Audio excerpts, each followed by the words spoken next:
Jesus went about the earth preaching the kingdom of God and healing the sick. That's what he did. And in Luke 9:2, that's what he told us to do. In a moment, Paul Gamaliel Williams will help you understand how the kingdom of God works and how to appropriate all of your royal benefits of kingdom citizenship. And yes, your royalty. So sit back, take it all in, take notes, and elevate. Here's Paul. Okay, thank you, Kingdom Citizens, for clicking on to this link. My name is Paul Williams, of course, and we're talking with this episode about 5 things that you are not, 5 attitudes you're not supposed to have when you are in your trial, temptation, or test. You should know some things. I believe it's in James. It says, when you know some things, you can fight. See, when you know that the trying of your faith, let's get that settled. Maybe we didn't do this. I haven't listened through all 9 of these episodes, but let's see if we've even brought this out. You need to know that the trying that you're going through, the trial, temptation, or test, is to take your faith away from you. Jesus told Peter, that the devil wants to, sift him as wheat. But I prayed for you, Peter, that your faith faileth not. The one thing that Jesus thought a man should need under a trial, temptation, or a test is that their faith fail not. Now, I believe in 2 Corinthians chapter 4, we're looking at the 5 things that you're not supposed to be. One was, don't be distressed.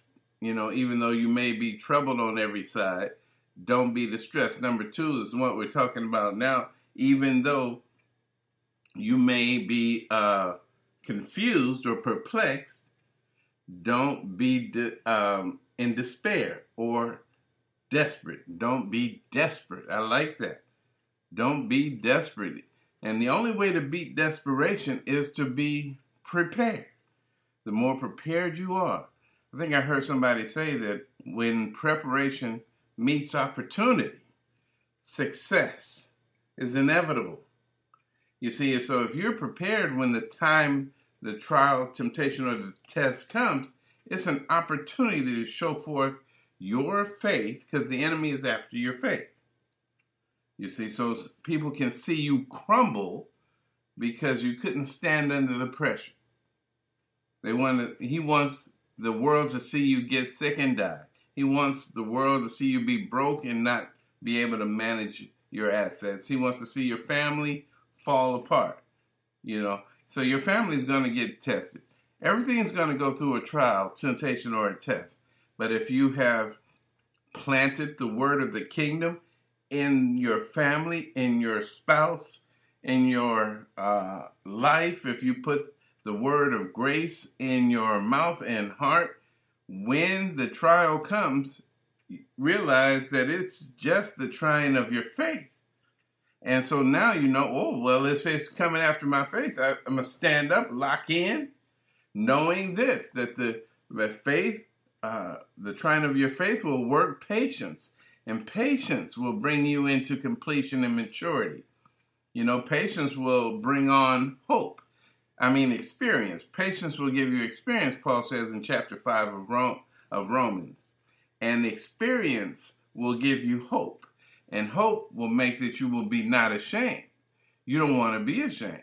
Look over here in 1 Thessalonians chapter 3, verse 2 through 4 says, and sent Timothy our brother and minister of God and fellow laborer in the gospel of Christ, or the gospel of the kingdom, to establish you, to comfort you concerning your faith, that no man should be moved by these afflictions, for yourselves know that we were appointed thereunto.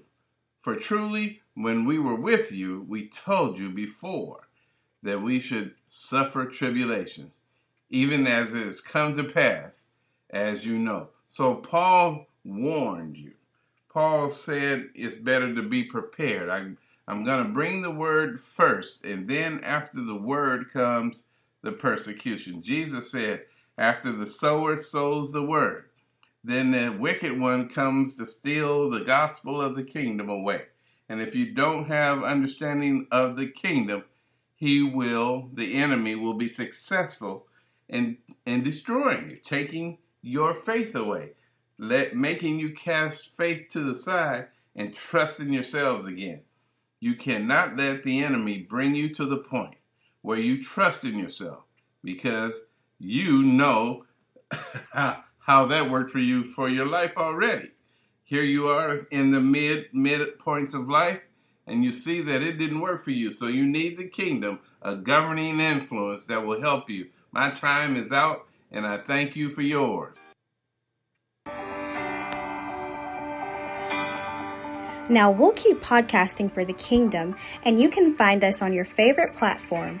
Access our past Kingdom Faith Collection podcast for an even better understanding about your kingdom citizenship rights and privileges. Until next time, remember, the kingdom of God is to everyone, but it is on the believer. Jesus Christ is King. May the kingdom be with you.